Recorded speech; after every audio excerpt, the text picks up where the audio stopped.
Hello again, everybody, and welcome to another edition of the Inside Lowell Daily Pulse. Kicking off a new week here in the city of Lowell and the greater Lowell area. It is Monday, February 17th, 2024. President's Day, or as I learned earlier today, it's technically the official name of the holiday today is still Washington's birthday, George Washington Day. I did not know that until I looked it up, but we do commemorate Abraham Lincoln as well, his birthday also. I think his was the 12th. George Washington is the 22nd, so we melded them all into one day, but officially it is known as George Washington's birthday.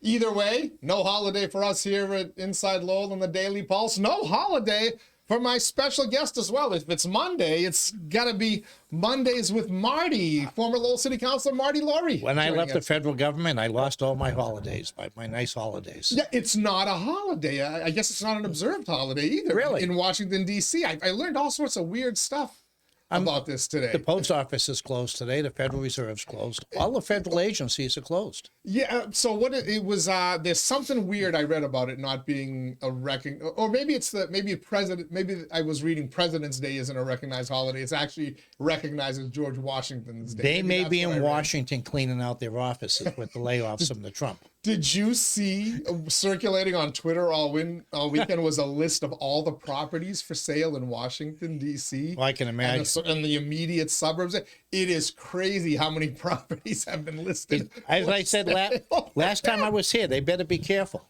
because the rubber's going to hit the road. They just released over 300 people that worked for the nuclear program that they didn't realize worked for the nuclear program. Now they're trying to get them back to work. And I guess they do the missile heads on the bombs. Yeah, the warheads. Yeah, and they released them. Oh, you don't have a job. Now they're finding out, hey, wait a minute, wrong group. So, I think they have to slow down.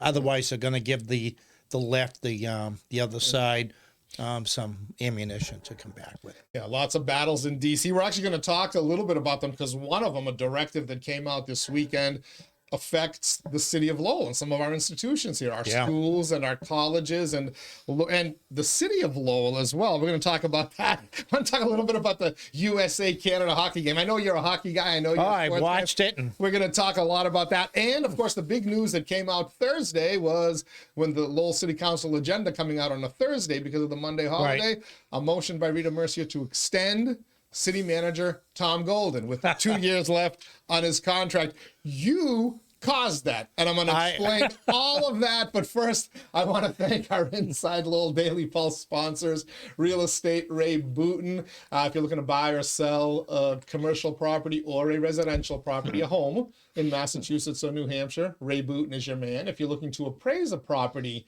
in one of those states, Ray Booten is your man. Find him online.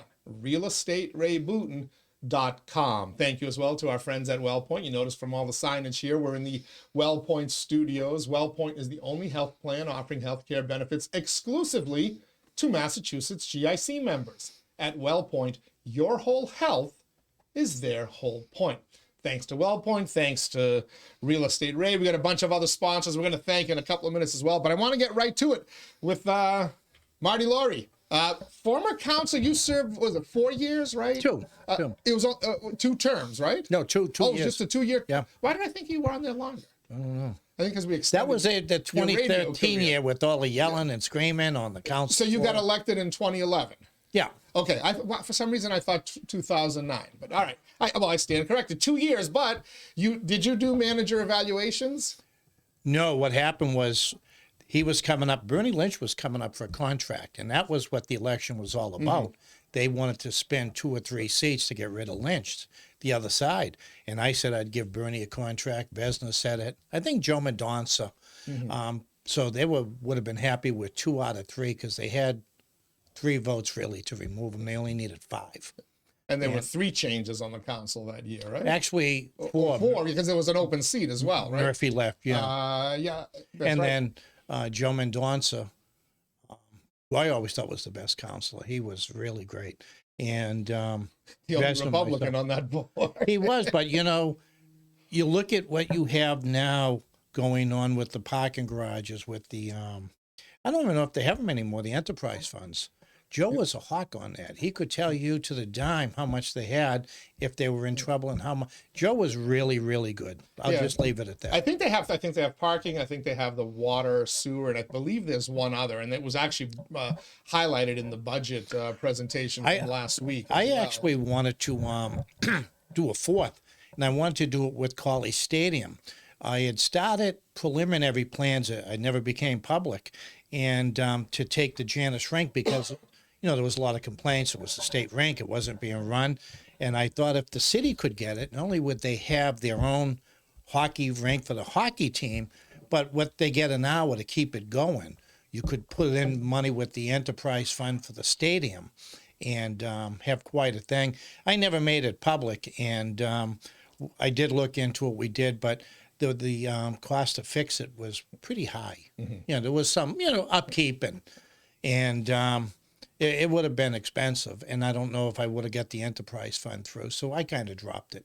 Yeah. So the motion came out, as we mentioned. Rita Mercier, I'll read it. Request mayor enter into negotiations with the city manager and city council in executive session to discuss extending his contract, pay scale, etc.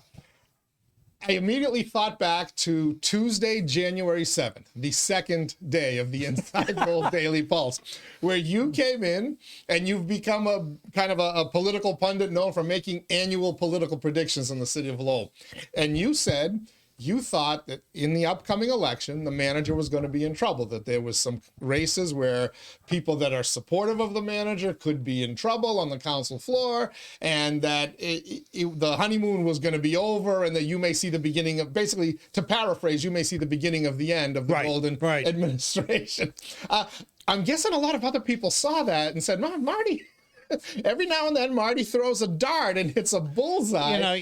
Do you think people listening and that's what caused this motion to be filed? I don't know, but I've been open on my own show that there's been 4 votes against, not to fire Tommy, but 4 that would, if the opportunity came, would move on.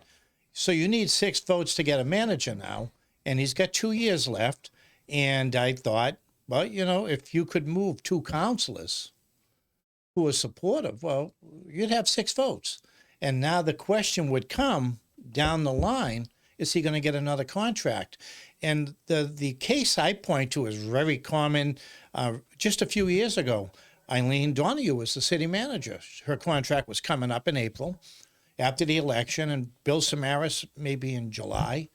Let's give Eileen a new contract. No. Everyone said no. Back, I think it was actually in April, because I looked up the timing of that was interesting. Yeah. And she said, no, I don't. Oh, I don't want it. I don't want it. And by August, Dave Conway filed a motion, and suddenly she said she wanted it. That was the year that you were going to neighborhood representation. Yes. So now you're looking at some of the races, people might not be too friendly with Eileen to give her an extension, or a new contract. And you got to remember, managers don't get fired. Their contracts aren't renewed. I remember when Bernie went, no one believed in a contract. Oh, we don't believe in contracts. We're not going to give another contract. Kevin Murphy got hired. They gave him a work document. A memorandum of understanding. With a name, an address, with a termination, insurance, money. But it's a contract. Mm-hmm. You can't buy a pen without a contract now. And so I did look at that, and we talked a couple of races. I think Corey's going to have some strong challenges. The thing for Corey too, being Corey Belanger up in Belvedere. And, Eileen Donahue wasn't given a contract. Well, Eileen's very popular in Belvedere, very popular in the city. Yep. I like Corey, and I wanted a special election. And I would have voted for Corey. He was my choice. And but they went with, and that gave the other side a little bit of fodder. Hey, wait a minute, he wasn't elected. So, in the other seat I was looking at is Paul Rathie M. He did not a lot of votes down there, so can you turn it? People are telling me, you're nuts. He beat Dave Willett. Well, right before the election, when they did everyone looked at Stratham Street with Bob. Look what they did to Bobby Hoey on Stratham Street. That's in Belvedere now. They took, I think, the apartments that the CBA owns off that district and put it in the other district downtown. Well, he's been on the board there for years. Dave's been a real neighborhood activist. He had a lot of support in those buildings. And that hurt Dave. That probably cost him the election. So Paul could be, and from what I'm hearing, there's people going to face Paul. There's a couple, I believe, that are out there kind of rumored to be running, but nobody has pulled yet in that thing. Well, 𝐏𝐫𝐞𝐲 was the other end for it. You asked me if I thought 𝐏𝐶𝐫𝐞𝐲. Now, I'm biased. I like 𝐏𝐶𝐫𝐞𝐲. I like his wife. Great guy. Great family. But there's a new state rep over there, Tara Hahn, who's not too friendly. He's on the other side. Mm-hmm.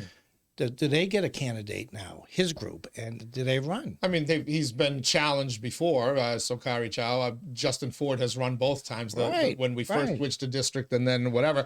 By the way, I do believe 𝐏𝐶𝐫𝐞𝐲 has changed his OCPF page to reflect city council again. So no, but I mean, to me, that's an indication that he's going to run for the city council. Yeah. But with a new state rep up there, and do they have new support for another candidate? I haven't seen the name of the candidate that could take him out, but I love to see January. It's January. It's competitive. It gives us something to talk about. It sets up debates. I hope all of them end up with a challenger because it's better for business. But there was a couple of things here with the Golden thing that I wanted to focus in on. 𝐼𝐞𝐥𝐿, Councilor 𝐼𝐞𝐥𝐿, who by the way will be joining us Wednesday, I believe, barring a last minute scheduling change for him, depending on how much the storm damages the facility out there, but he's supposed to be out here. We had booked that a couple of weeks ago. He went out on social media and basically said, now's not the time to discuss it. There's 2 years left. I've never seen it before, so on and so forth. And he also said that this shouldn't be done in executive session, that this needs to be out in the open so people will know what everybody thinks and says. Can it be done in the open? Isn't it a personnel decision? I think Vesna tried to do that with Eileen. I think he tried to keep it in the open, and they said no. Unless you're going to rewrite the contract, we were talking before, there's an evaluation coming for the city manager before the meeting. Tomorrow night, 5:30, the subcommittee, coincidentally, or maybe not so coincidentally, the councilors' evaluations of the manager were due, I believe, February 13th, if I'm not mistaken, which was the day the motion came in. And so those are out there anyway, so that will be discussed. I'm going to assume if it was me, largely positive. I would make the motion. Let's do it in the open because we're not talking about a new contract. There's 2 years left in the contract. We have the evaluation. Now an official motion has been filed to give him a new contract. Let's talk about it in the open because it's not the contract itself where you have to negotiate. We're just talking about extending it. Well, yeah, so the motion is to enter into negotiations with the city manager and the council in executive session. It says specifically to discuss extending his contract. Okay, so there will probably be discussion on the floor if I have to guess, right? Of course. You're going to talk about the evaluations, and I think the argument would be we got 2 years left. Put it this way, if I'm the head of the teachers union, if I'm the head of the DPW or the police or the firefighters, well, the managers just got 2 additional years with a raise. What about us? You have a contract. He had a contract. Okay? This is my union thinking coming out. He got 2 years. He got more money. We want more money. Our contract is the same. Well, are we talking about, that's 2 different things, though. No, it isn't. To me, my argument would be a contract is a contract.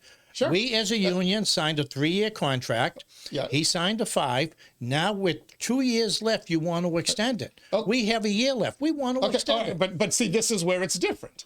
Because if they're going to discuss ripping up the last 2 years of the manager's contract and renegotiating them, that's a very valid point. If I'm a teacher, firefighter, police officer, whatever, I'm like, hey, why are you giving him a raise in the middle of a contract? Right. If the contract says at the end of year 5, which I believe is, April something of 2027, then we start operating under these terms. That's a different thing because the teachers' unions, the DPW workers and whatever, there's no chance that they're not coming back when their contract expires. He'll be back. Their contract is renewed perpetually, right? Is it not? Rennie would have come back. Kevin could have come back. Eileen wanted to come back. They actually went into negotiations with Eileen. So my thing is, Rita put in a motion to extend the contract. Well, we want ours extended. We want ours extended with a raise. We got 2 more years left. We want two more years on top of that. We want the same thing. That's the negotiation. We want, if he got 3%, we want 3% more after that. Which they're probably going to get when their time comes. It's not the point. The point is we want it now.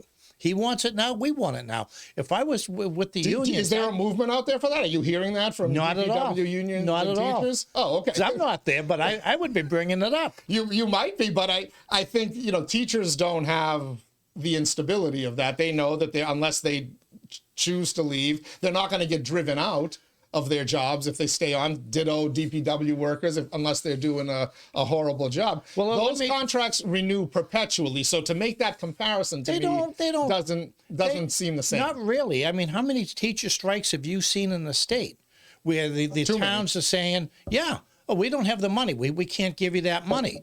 And so now you're giving the city manager money with 2 years left.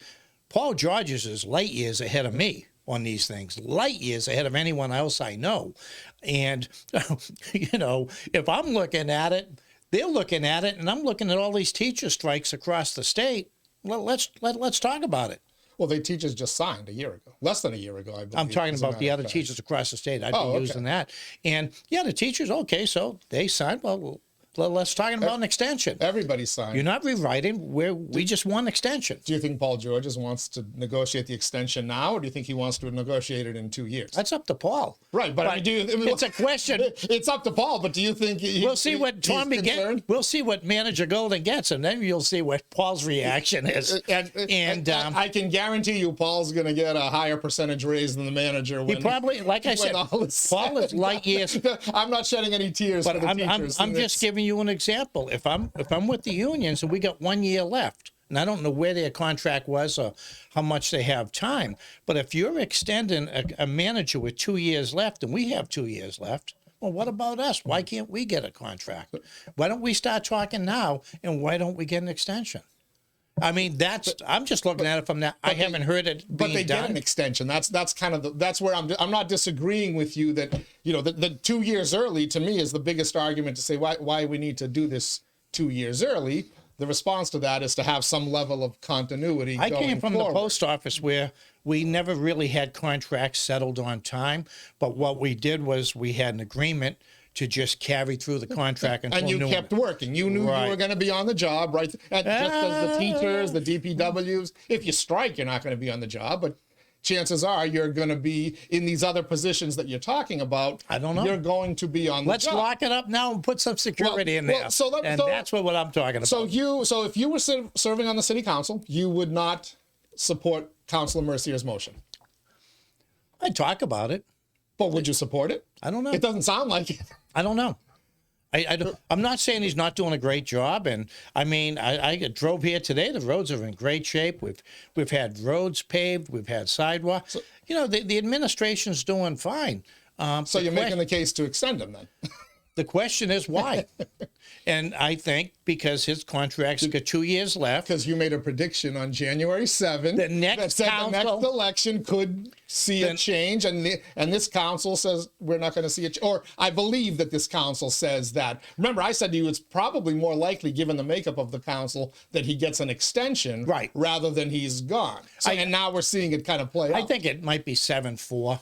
To go into executive session, and then I don't know what will close doors. I would also say if you settled this quickly, I would want to make the motion to make it public quickly. If I was against it, that's my own. I'm all for making everything public. Period. But I guess if it goes into executive, if we're not going to do teachers' contracts publicly, but we shouldn't do. I don't know if this puts the city at a disadvantage to talk about it in public. Because he has a contract. So I don't know if the city's at a disadvantage. Tommy has a lot of good points for an extension. I mean, he does. He's done fine. But you know what? I thought Kevin was doing fine until the high school issue, and that cost him. I think Eileen was doing fine until $70-something million came into the city and someone else had different ideas on where it should be going. All these people were doing fine. So we'll let...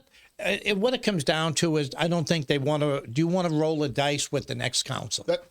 I think that's the exact answer. And my hunch is either by that 7-4 number that you said, or maybe even more. There may be some folks who, when it comes time to voting to extend them, will vote to extend them once the battle is lost about even entering into the negotiations. Because there's two phases of this. One is, do we enter the negotiations? I think that's going to pass, as you said, by 7-4, maybe more. Once they get into those negotiations, do you then vote no just on principle, or do you say, all right, well, it's going to happen probably by the minimum, that same 7-4 vote, or do I change my vote? That's what I want to. And that's why I think the timing with the terminology is extension. If 2 council seats flip and now it's 6-4, well, they're not going to fire Manager Golden. Like I said, no one gets fired. Right. They just don't get. But it would be that new council to determine if he gets in the contract. And that's where the bump in the road is. That's where the rubber meets the road. That's what's fun about all of it. I want to talk about the actual evaluation, because most folks don't know. I'm not sure I know. What are the criteria used to evaluate a chief executive? I'm going to get on that. And then I got a little history of Lowell city managers that surprised me when I started digging into it. All that and more will continue on the Inside Lowell Daily Pulse with Marty Laurie, former Lowell City Councilor. Just want to thank all of our sponsors quickly here. Of course, Real Estate Ray Booten, licensed realtor, certified appraiser in Massachusetts and New Hampshire. If you're looking to buy or sell a home or commercial property, Ray Booten is your man. Find him online, realestaterayBooten.com. Thank you as well to our friends at WellPoint. At WellPoint, your whole health is their whole point. Washington Savings Bank, banking that feels like home. Make the switch now to Washington Savings Bank. TMI Properties, quality and value at every price point. Find your perfect space with TMI. Mahoney Oil, providing warmth and protection to Greater Lowell and Southern New Hampshire since 1925. The Greater Lowell Community Foundation, improving the quality of life in Greater Lowell through strategic, impactful philanthropy. Francis E. Prevention, the agent Greater Lowell has counted on since 1982, and by the Massachusetts Pirates, bringing all the hard-hitting action and excitement of arena football to the Mill City, a little over 4 weeks away from the Pirates opener. Thank you to all of our sponsors. Thank you to Marty Laurie for joining us here as well. So you didn't go through an evaluation process with a manager? We might have, but his contract wasn't up when I first got on. What do they evaluate them on? What's the criteria? Is it generic? Are there specific points? No, I think it's generic. I think it's how the city's being run. I think it's monetary, the budgets and things like that. The overall picture on the city's fiscal, we talked about the enterprise funds earlier, and how the city's being operated day to day by the manager, how he oversees some of the department heads. I think that, if I remember right, that was the criteria. Okay, so... but it wasn't for a contract. So on the budget, according to Moody's, the ratings agencies, and then also they got some award for their budget transparency that they were clapping about last Tuesday night, if I remember. Those look good, right? There's significant free cash. I guess you could make an argument there shouldn't be as much free cash. Yeah, I'm surprised that taxes, etc. That could be a sticking point. Day-to-day operations, people seem relatively happy. There's some talk about, the roads, parks, etc. don't get responded to quickly enough. But always. Nothing unusual there. I can't remember the last manager who's gotten a bad review, to be honest with you. From what I've heard around the city, it's kind of blown off a bit because of the 75 or 76 million. They've never had that type of money before. But I still see roads and sidewalks being paved. I don't know what they get in chapter, I think it's 97 money directly for that. It used to be around $1 million, $1.25 million. Then the city might put $1 million. I think they've been able to put more in. So, but I think overall, if the garbage is picked up, realistically, if the garbage is picked up, the street sweepers come out, you turn on the water, it works. You flush the toilet, it works. People are pretty happy. Except with the taxes they pay. I see a ton of that on social media. We're paying too much in taxes. One of the biggest things I saw as a mailman, I would see young couples move into the city because of the low tax rate. But once the kids had to go to school, boom, they were gone. They weren't happy with the schools. They didn't want to pay the money to put the kids in private schools, Catholic schools in the city. The charter school now has kind of offset that. But that was one of the first things. And that's why I say, if you're not happy with the schools, and I've had other people tell me the kids, they love the schools. So who knows? It's personal. So the evaluations will be known, I guess, starting at 5:30 tomorrow. Yeah. I don't know if that subcommittee meeting is televised or not, but if it is, I'm sure all hands will be on deck. And then I'm sure we'll eventually get into that discussion, though, how much of it becomes a negotiation remains to be seen. You mentioned how 3 years ago, Manager Donahue, Councilor Samaras at the time, said, I'd like to give her a contract. Yeah. And said, no need to, I don't, whatever. And then that changed. Manager Golden took a different tact. I reached out to him after seeing Councilor Mercier's motion. I reached out to both Councilor Mercier, and by the way, I haven't heard back from you, Councilor. Are you mad at me? Are you ignoring me? Come on. But Manager Golden did say, I said, do you have a comment on this? And first I said, did you see the agenda? And he said, not yet. And I said, well, I sent him a little snip that we used on InsideLowell.com. And he says, okay. I said, would you like to offer a comment on this? And he said, I'll get back to you. And he did. And here was his statement, pretty succinct, but it was 180 from what Eileen Donahue said, where she said, thanks, but no thanks for now. I am honored to serve the people of Lowell. I very much look forward to the discussion and am humbled to be considered. Tom Golden is saying, yes, I'd be happy to enter into negotiations for an extension. I don't blame him. He might have learned from what happened to Eileen Donahue, right? Election night that year, Jerry and I did the show, and the results were in by 8:35. And Jerry turns to me within 2 minutes of the results coming and said, what do you think's going to happen? I said, Eileen's gone, Tommy Golden's your next city manager, and 𝐶 𝐫𝐫𝐞𝐲 your next mayor. Just by looking at the lineup of councilors. And it's not so much the manager performance, it's the makeup of the council. It's just like the mayor. It's not the performance, it's the makeup. So there's been a lot of discussion on social media, again, on the posts that we put out on Facebook, et cetera. Councilor Gitcher, as I mentioned, said, hey, that now's not the time. And if we do it, we should do it in public, not in executive session. And there's been a lot of talk, and the main argument has been, again, too early to do it. And then there's been a lot of talk about length of service, which you talk about. Yeah. Managers, and I have said it myself. I've been guilty of saying and thinking this myself, that the typical city manager in Lowell is lucky if they get 3 or 4 years. Yeah, 4. Yeah. And so I looked at the history, because I wanted to back that up for our discussion. And I'm going to pull out this chart. So this is the list of all the Lowell city managers since they switched to the Plan E. John Flannery, you see him number 1, 8 years. And then Ulysses J. Lupien. Wonder if he was any relation to Lynn Lupien. I don't know. I don't think so, but anyway, he got less than a year. But I want to bring it down to kind of to modern times here, if we can, to a little bit more recent history. And let me just get that second. Well, we're here. Down. So one person we'll be talking about is John Cox. Yeah. His father-in-law passed away. Oh, I'm sorry to hear that. Yeah. My condolences to the family of John Cox, father-in-law. Real nice guy, real nice family. Yeah.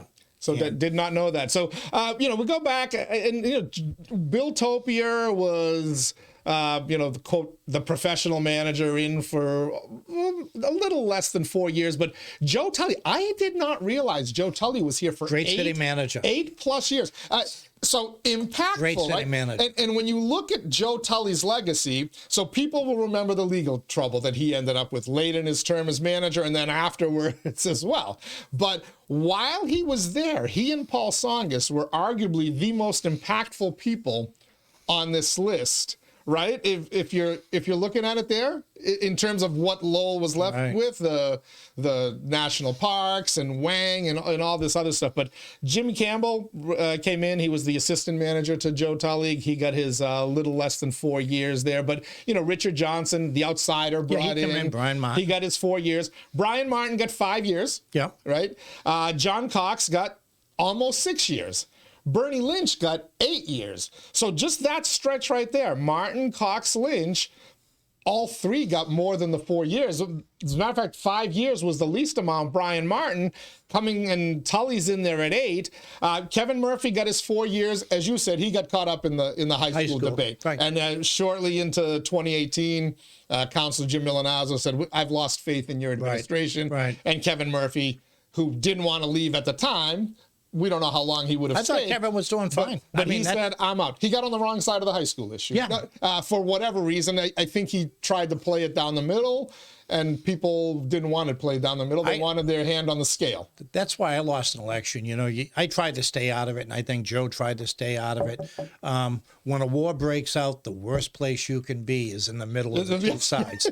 Honest to God, you can't stay out of it no matter how you try. And Kevin said, what Kevin said was, I agreed with. Whatever the council decides, I'll do. And that's what he did. And you and I, we had more fun with that high school debate. And I was always telling you that I was right, by the way, but every day history is proving me right. This is a neighborhood debate, not a economic debate. Yes, it was. It wasn't about the kids. It wasn't about education. It was a neighborhood debate. And so that he got caught up in that. And I felt bad. I thought Kevin was doing fine. I thought Eileen was doing fine. But yeah, so Kevin Murphy, 4 years. Eileen Donahue, 4 years. Yep. And you see them kind of sandwiched between Bernie Lynch and Tom Golden.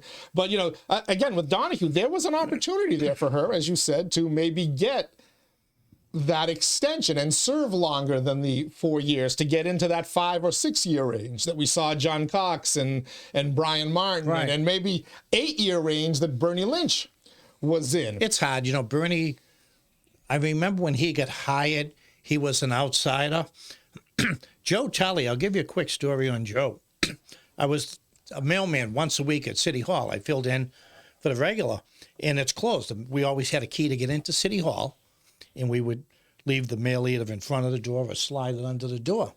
I get up to the manager's office, drop it, and I gave it a little boot under the door, and the door opened up. And it was Joe Tully. And I said, what time doing? Was this? 10 o'clock in the morning on a Saturday. I put the mail under the door, and he opened it. And I said, what are you doing here? I never see anyone here on a Saturday. He said, you'll see us from now on. And Jimmy Connors and Jimmy Campbell were right behind him. He said, we'll be here and he was. Every Saturday I was there. From what I hear, that's the reality of the job. There were really no 5-day work weeks for any of them, be it you're always on call. Kevin Murphy, Eileen Donahue talked about, that this is a full-time job. This is a 7-day-a-week job. Tom Golden said 7/24. The first thing that struck him, and he had been warned, but he didn't realize it, was this is a 24-hour-a-day, 7-day-a-week job. You know, the city managers hiring, it's funny too. Everyone says this will be the last state rep or state senator we hire. But the reality is when you go to hire someone, say there's 5 candidates, you have someone who was a state rep or state senator going for the job. How many calls do you think you're going to get from the person out of town? And how many calls do you think you're going to get from the local candidate? And I've never had a vote on it, but I'm sure the council has a very difficult time with that. Regardless if you want to go somewhere else, the calls are coming in for the local candidate. Sure. And does it affect this discussion about whether Tom Golden should be extended based on who's waiting? So with Bernie Lynch, the thought was, well, Kevin Murphy's in waiting. It's time to go. With Kevin Murphy, the thought was, okay, he screwed the high school thing, and then, well, Eileen Donahue's there ready to go in. Lurking in the background of all that was Tom Golden, who had spent 2 decades in, and if you're going with the next up in line from the delegation, it was Tom Golden, or Steve Panagiotakis. You had his name mentioned many years in there. But if you look at that current list now, so first of all, Rodney Elliott can't, I believe, for a couple more years. You have to be off the council for 4 years before you can become city manager. He's off 4 at the end of this term, November. No, January. Yes, Danny's been there 4 years. The election was in 2021, so he's off 4, right? So he could theoretically be the next person. Does Rodney Elliott have the kind of support on that council to potentially be a serious threat to? We like Tom Golden, but it's time to move him out and get our person in. Is Rodney Elliott? Rodney was person? a town manager. in the past. He does have that experience. I don't know, and I don't know if he'd want it. Rodney seems to be doing very well down the State House. He seems to fit like a foot into a shoe down there. He's done very well. He's right. So I don't think he's ready yet to be in that discussion. Ed Kennedy, that train might have left the station, I think, with when Senator Eileen Kennedy, was right? in, I kept hearing Eddie Kennedy's trying to push Eileen Donahue out.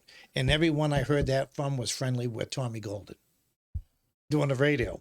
It's Eddie Kennedy behind it. And everyone I talked to seemed to be friendly with Tommy. So don't. Yeah, there were some folks on the Donahue side who had expressed similar sentiments to me. It was that it was actually Ed Kennedy as well. Yeah. But I think that that election changed the I always thought it was funny though. I was only hearing from one side, but I did hear it from others that Eddie was interested in the job. Yeah, but now you don't hear that as much. And Eddie does seem happy in the Senate. I'm sorry, Senator Kennedy. You call him Eddie, I end up calling him Eddie. We talked about. Last time I was here, in the background is from the CBA. 𝐿𝐭𝐲 Choi. Her but the current. I had heard that Dan Rivera. I mentioned Dan Rivera because nobody mentions Dan Rivera. I'm like, if you're gonna.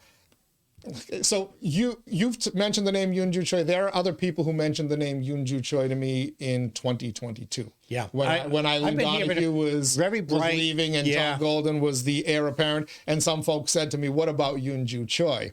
And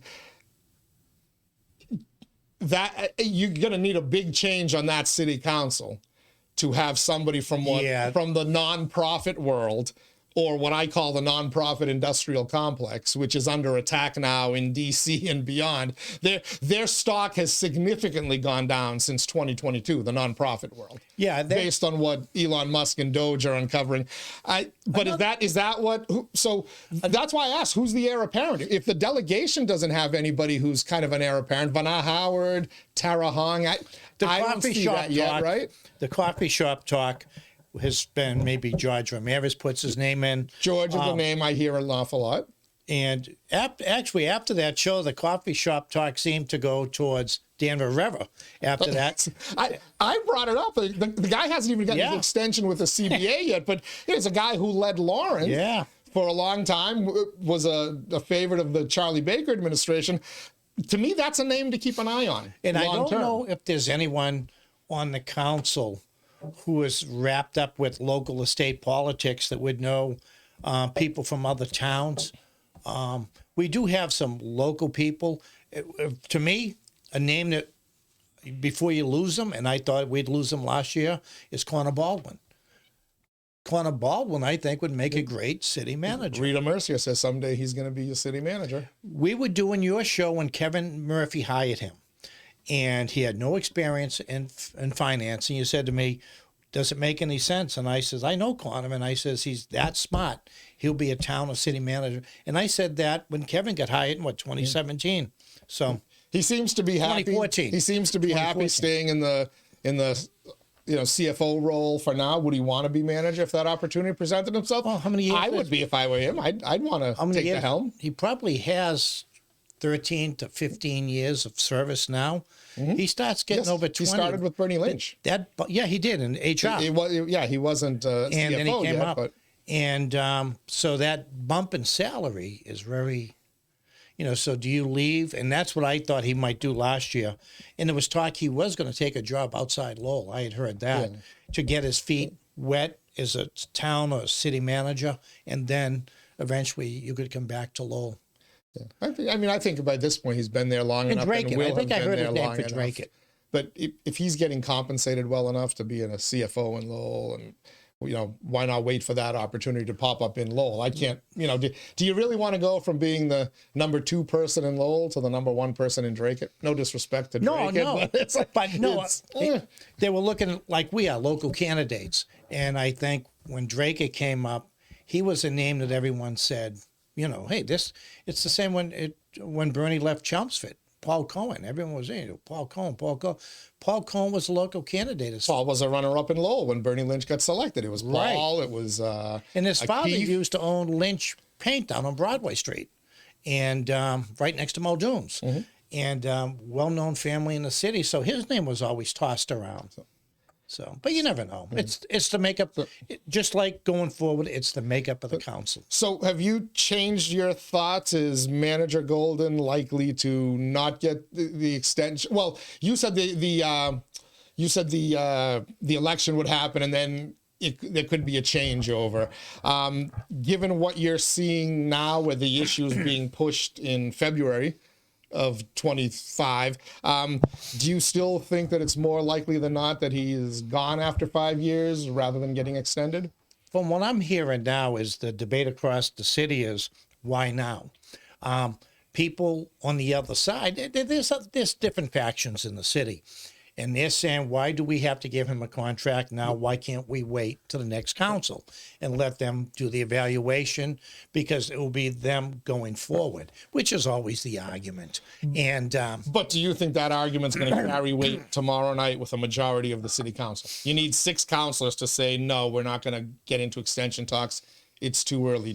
Which argument, if you had to wager, if it was on DraftKings, we should get Lowell politics on DraftKings. I said 6. I said 7-4 vote. Now, if you can get a couple of candidates to say you're going to have a strong candidate running against you, and we're going to use that issue against you, who knows? I still think it's 7-4. You're going to have to not, well, you don't have to give him an extension on what he's done now because he's got 2 years. I think Tommy's been fine. But the question is 2 years too long? Tommy's doing fine now. Great job. Everyone likes Tommy. But what's the opinion going to be in 2 years? One of the things that gets any city manager in the city, and any political figure, is the word no. Now, Tommy, I'm sure he's made a number of enemies already with the word no. And in 2 years, he's going to make more enemies with the word no. And you just can't give everyone everything. So is that the right way to run the city? I've seen this argument. I saw it again. Councilor Gitcheer's face. I can't remember if it was Councilor Gitcheer's Facebook page or mine, but Warren Shaw, Jerry Nutter, others getting back and forth about the longevity. Richard Montouri was in Tewksbury forever. Paul Cohen has been in Chelmsford forever. Bernie Lynch was in Chelmsford forever before he was in Lowell. I have no problem with longevity. So there's an argument to be made that, listen, we got to stop just because we keep rifling through them every 4 years, which again, we don't. That argument doesn't necessarily hold water. We don't rifle through them every 4 years. To be honest. Let's look. We'll start with Topia. He did 4 years. Joe Tully, the exception, who was a great manager. Jimmy Campbell, I thought, was a great manager. He did 4 years. But he was an extension of the Tully term, right? He was Tully's assistant manager. So now Richard Johnson did 4 years. Brian Martin did 5. But right. How long was his contract? Okay, can I just interject something there really quickly on the Richard Johnson, Brian Martin thing? Because I remember being in City Hall and watching that, and the battle that night was Jim Milanazzo or Phil Shea. Neither one could get the 5th vote. There were multiple ballots. And Richard Johnson emerged as the compromise candidate. And Brian Martin, I don't know if he was mayor at the time or not, but Brian Martin was a city councilor. Brian Martin left the city council to become an assistant city manager. Do you remember what I said about that 4-year wait? Yeah. You have to wait at least 4 years from the time you're off the council. It was very interesting that the Richard Johnson, Brian Martin situation happened right then. The way it did. So there's your explanation for why 4 years on Richard Johnson. You want to get down to the nitty gritty. We've talked about different sides, and we all know that. Let's look at it. We'll take from Brian Martin. Brian Martin is supported by the left side. He's Bernie the Belvedere crowd. Right. John Cox was the other side. Bernie Lynch. Yep. Let's go back. Kevin Murphy. Eileen Donahue. Tommy Golden. Okay. The pendulum just keeps swinging back and forth. You hate to bring it up, but it's honest. And like I always say, it's not good or bad, but different people have different views on how the city should be run, how it should be managed. And they're strong views with some strong supporters. And that's why you see that swing, in my opinion. Is it good for the city? Would having a relatively young person in that role, which Tom Golden is relatively young, who has now said definitively, yeah, I'm humbled to be considered, and I look forward to the discussion. Is there an argument to be made, as Warren Shaw made, the former Drake selectman, now talk show host, part-time, is there an argument to be made for, listen, you've got a bunch of things coming up, you've got Link, you've got Front Runner, you've got all these other things. Should we I wouldn't try to use get Link a long because term? Link is a university. Correct. And Marty's going to do what Marty's going to do, okay? They just got another award this week on research. Now, they always bring up Drake. Dennis Pandak was a great town manager. He did, what, 27 years? Yeah, he was close to 20-something, if I remember. Oh, and he left about 8 years ago. How many have they had since then? They've rifled through them. Right. And this is what it seems to be. And I'm not saying it's right. I would like to see someone 15 years. I would like to see that thought process. This is how we want to run the city. And you see that for 15 years.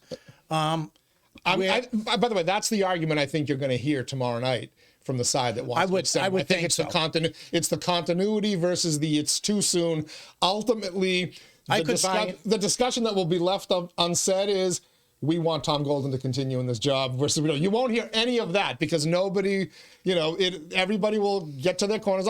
Although you may hear the support say we want him to continue because he's good and we want the continuity. Everybody likes Tommy except for the people he said no to, and that grows on you, And like Kevin Murphy said, the night you become city manager, go out and celebrate because it's downhill from there. And but I'm sitting here talking about the reality of the job. Would I like to see 12 to 15 years? Absolutely. I like Tommy. That's too long to me. I don't see a problem with the way the city's being run. I just don't. But it's the makeup of the council. And the council, people running who think they have a shot next November now want to say in that manager. That's the question. And that's a legitimate argument. It is very legitimate. That is a legitimate argument. I do want to take a quick second before I bump into the other news that came out of D.C. And you said you had was it in the supermarket? You had a conversation with somebody who watched the podcast. Yeah. With Ray and I, and Ray Booten was on last Thursday. Ray was. You guys were talking about the manager, and he's ironically just hours before Rita Mercier's motion became public. And he said, you guys were talking about Tommy, what a great job he's doing. And the guy says, yeah, I'm sitting there listening. As I said, the streets are being plowed, salted, parks are clean. And then Ray says, but I'm biased. I'm one of his best friends. And it was just like, that just threw the whole thing out, and for the person. And, but during your discussion, there was no reason not to agree until Ray said, well, he's one of my best friends, So let me, because it was also brought up to you, well, he's got a dish named after Tom Golden at his family's restaurant, as if that means that my opinion is invalid or my opinion is shaped on that. So look, no secret. I have thought Tommy Golden should have been city manager of Lowell. Ask Kevin Murphy; he'll tell you back in 2014. We had a conversation about it. First, I thought Steve Panagiotakis, but I thought that Tom Golden is managerial timber. I also think Kevin Murphy did a good job, and when he was manager, I supported him. I think he should have worked harder to get the right high school project, and he tried not to get in the middle of that, and he paid the price. I thought Eileen Donahue did a really good job. I did too. And I would have said, yeah, give her an extension had one been discussed during COVID, 2021, even early in 2022. August of 2022, probably not at that point. But so when I evaluate Tom Golden, I don't care whether I like the guy personally or not. If he's not doing a good job, I'm going to tell you he's not doing a good job, and I'm going to say it's probably time to move on.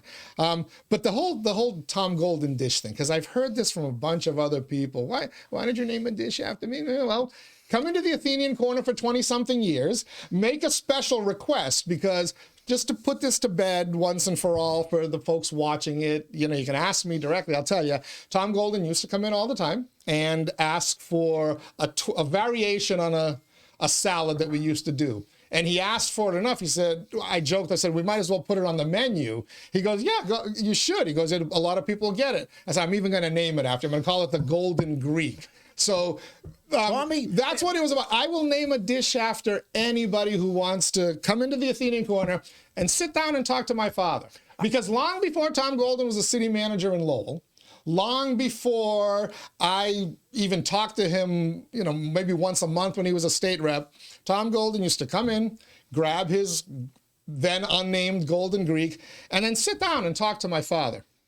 Now 91-year-old Greek guy who struggles to speak English, and would ask him about growing up in Greece, in a village, in the Depression. Right. He would ask him things, and he would just sit there and have a conversation with my father.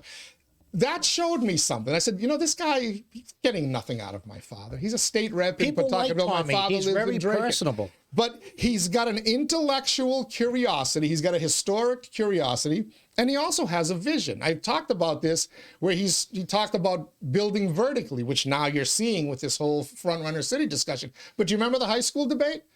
I remember Tom Golden coming on the air and saying, why can't you build a 5-story building at Cawley Stadium? And everyone said, oh, no, that's a fire trap. That's a fire trap. People don't want them. Yeah, right. But it was a fire trap until they built a 5-story fire trap in downtown Lowell. But that same vision that Tom Golden had for build up, because you don't have enough land to build wide. You don't. He's carried it into the city manager. He's been talking about this stuff for a decade now, plus. So when I evaluate Tom Golden, I evaluate him on that. I think he should get an extension, whether it comes tomorrow night, a month from now, or 2 years from now. I think unless something changes seriously in the city, I think he's earned it. That's my take. And whether we take the dish off the menu or not, guys, let's have a discussion. Let's not talk about You're a media personality with a restaurant. Things. I think you ought to be like Disney. Every city manager gets a plate every day. I'd be more than happy to start the tradition. I named something after State Rep Vanna Howard and Diana DeZoglio because they were teasing me about giving Tom Golden. I remember bumping into Tommy one night at your restaurant, and just off the cuff we were talking. Where do you get two dinners, dessert, salads, and a bottle of wine for less than $70 anywhere else in the world? I mean, the prices at the Athenian, and the food is excellent. And I'm not saying it because you're a regular customer. I always have. Great. But, you know, when you look at your prices, and I remember saying, I bumped into Tommy that night, we're just saying, you know, how do you, and the Four Seasons in Lowell is the same, the Portuguese restaurant. So, but this argument that people, well, you're friends with so-and-so. How do you live, work, and grow up in a community like Lowell without being friends with I've known Eileen Donahue comes into the Athenian Corner with her husband. We'll go talk to my dad and whatnot. I've always appreciated that. Kevin Murphy at all. That's so.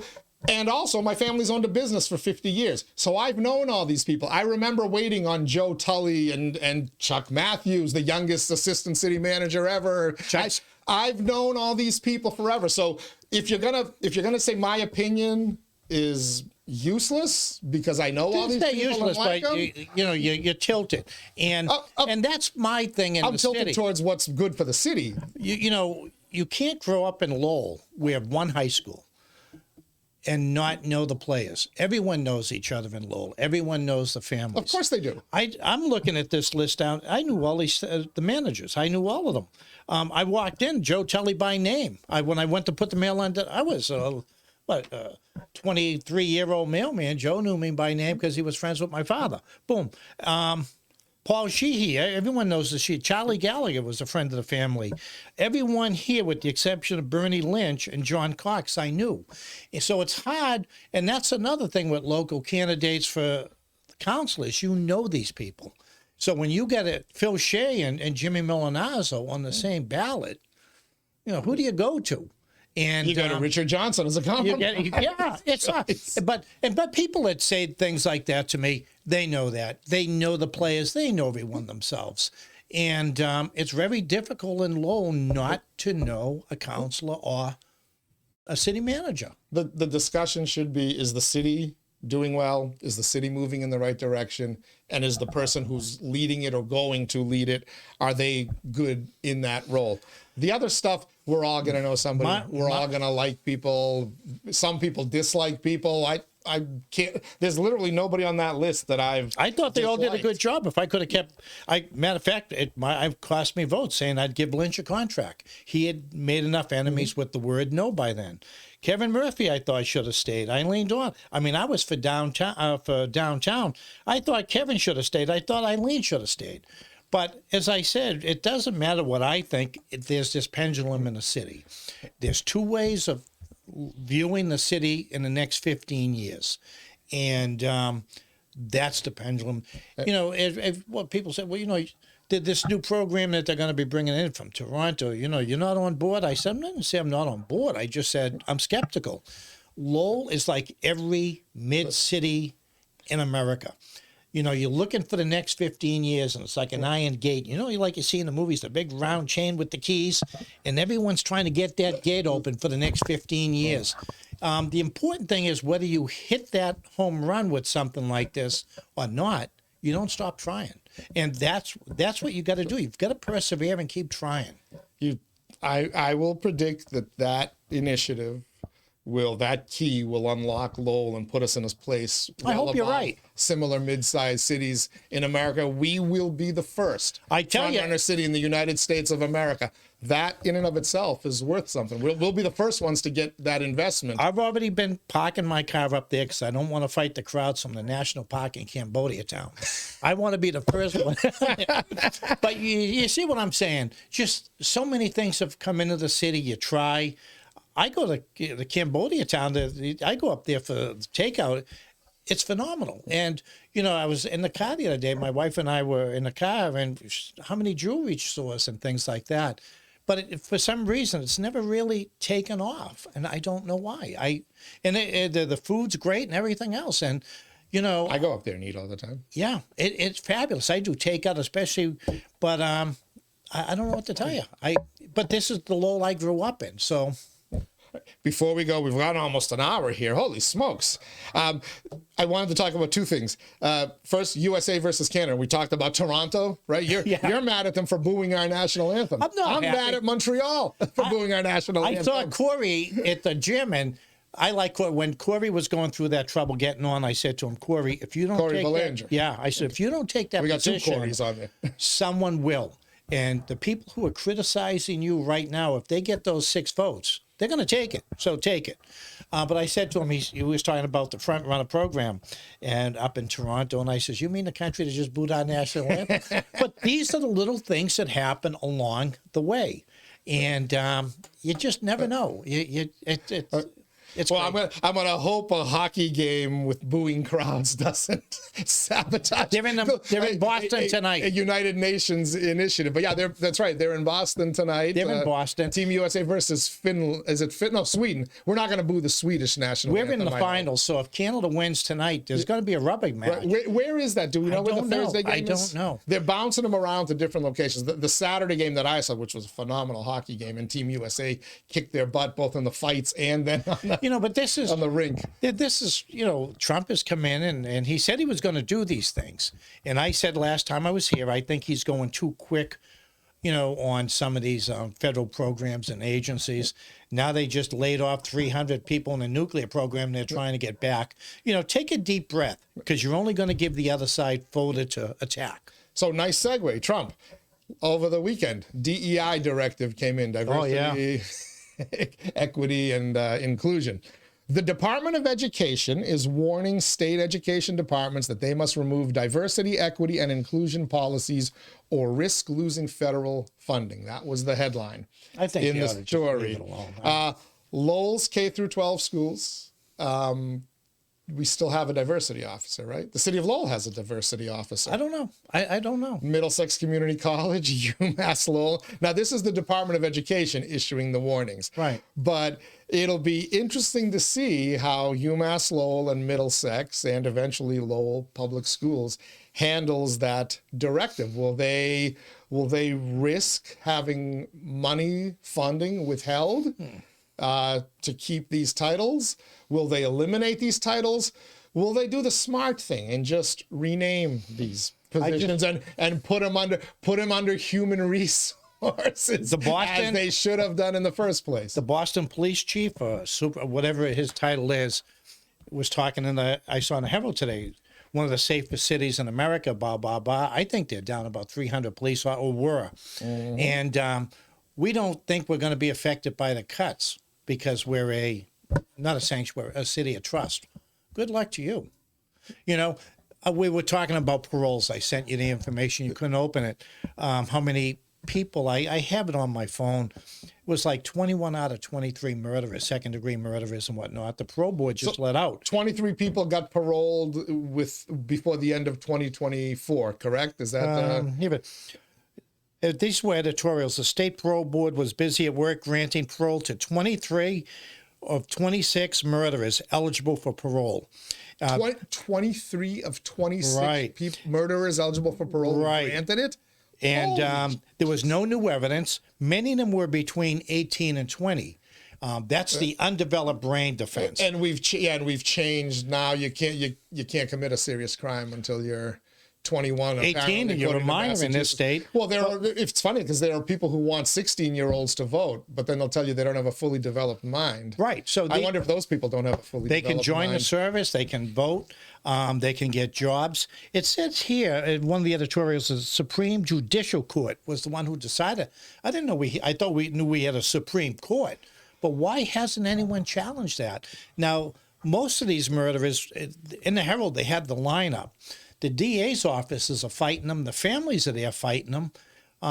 You might want to check to see who's on the parole board and who put them there.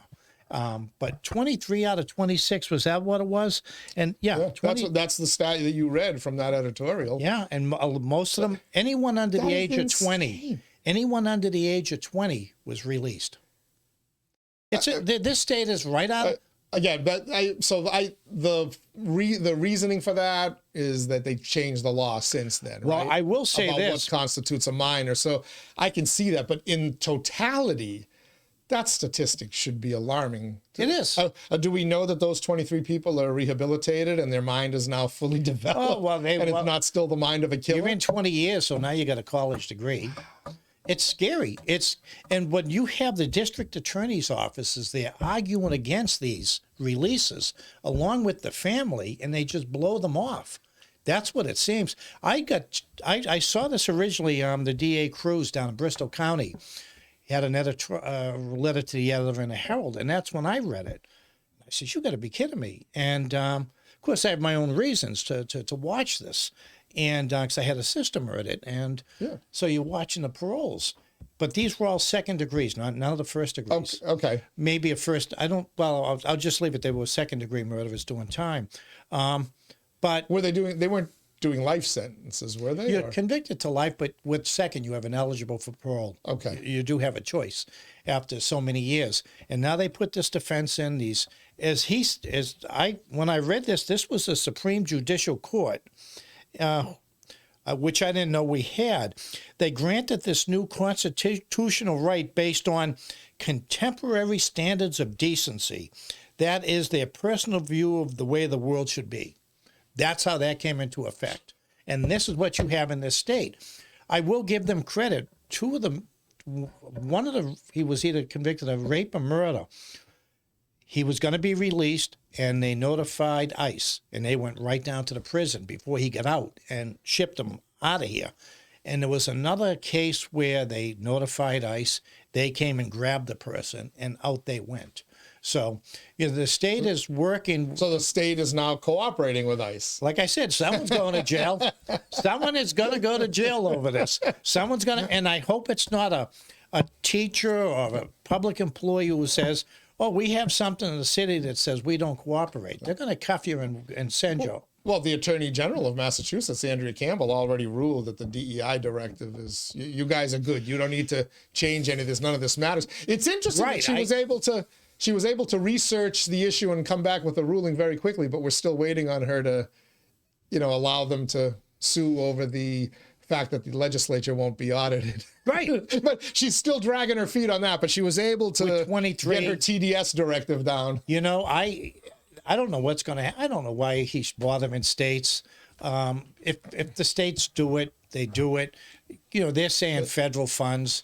Trump says, DEI is basically it's favoring one side over the other. And I don't know about the DEI thing. We'll see, but I can tell you that the reason he's coming down on states is because after he issued an order that FEMA was not to disperse money for migrant hotels, that was a big one. FEMA sent $59 million in direct opposition to an executive order from the President of the United States of America to migrant hotels in New York City. $59 million. That one might be the winner. So that's why Trump, because these, if you have federal laws that trump state laws, pardon my pun there, that trump state laws in certain issues where state law has, precedence, okay. But when federal funding has precedence, you follow those laws. Otherwise, you don't have a country. You have 50 states doing whatever the hell they want. And we saw how that worked out in the 1860s. So one of the interesting things I'm watching now is the resurgence of the Republican Party in this state. We didn't have a lot of Republicans run the last one. I'm telling you, okay. If we keep these issues alive and the Republicans go out and get candidates, they can win. What they've got to do is what the Democrats do very well. Maura Healey's running for governor, so it's a down ballot. If they can find a Charlie Baker or someone strong to put on that governor's seat, the governor's race, now the race will come down. So many people have left the Democratic Party and become Republicans in this state. I think we had the most in the country. Do they have to find a Charlie Baker or do they have to find a Donald Trump? I don't know. That's that's the civil war the Republicans are having. They can't decide. They have to get away from that. The Trump candidates are winning nationally. The saying is they can't win in Massachusetts. No. So you need a Charlie Baker. So how do you build a party with a guy who eventually does what the Democrats tell him to do anyway? No, AKA because Charlie Baker. You got to get the independent vote. If you had Charlie Baker in there, you wouldn't have 360,000 migrants in the state. You wouldn't have spent $2 billion. I don't think so. And especially if you can you get think Charlie Baker was going to say no to Joe Biden?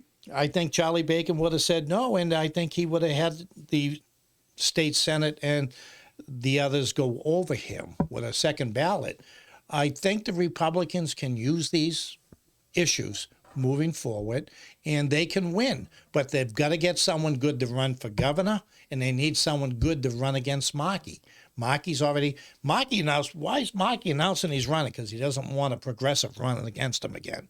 He's trying to link himself up. But if they can get two people at the top of that ballot to run, I think down ballot, they can win and at least make it a competitive state. At least I think.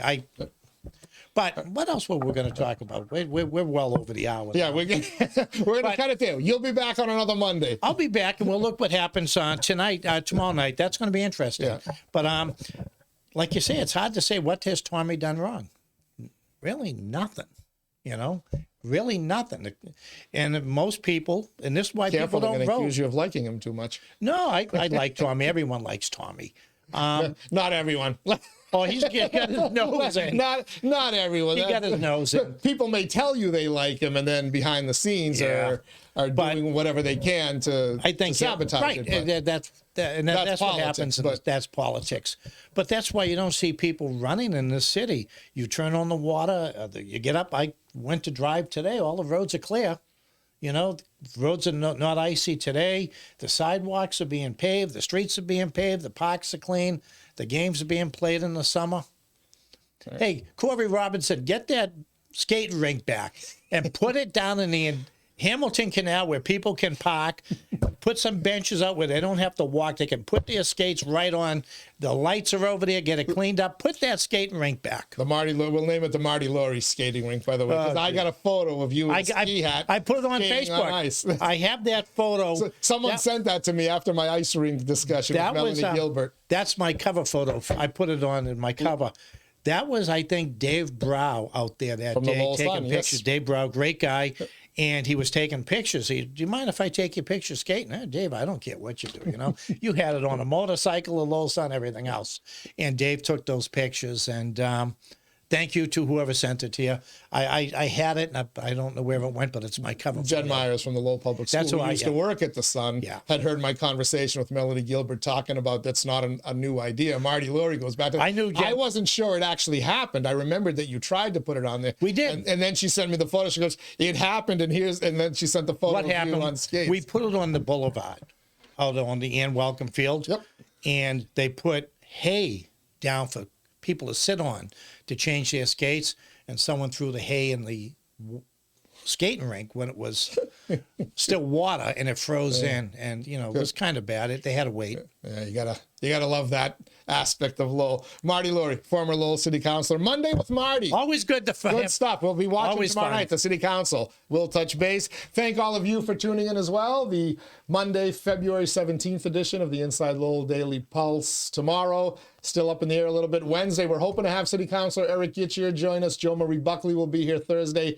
Batch and Han, a reduced power hour, we're going to call it, are going to be joining us on Friday. A full week of keeping an eye on Lowell and the world around it. Till next time, everybody stay safe, stay warm. Very cold out there.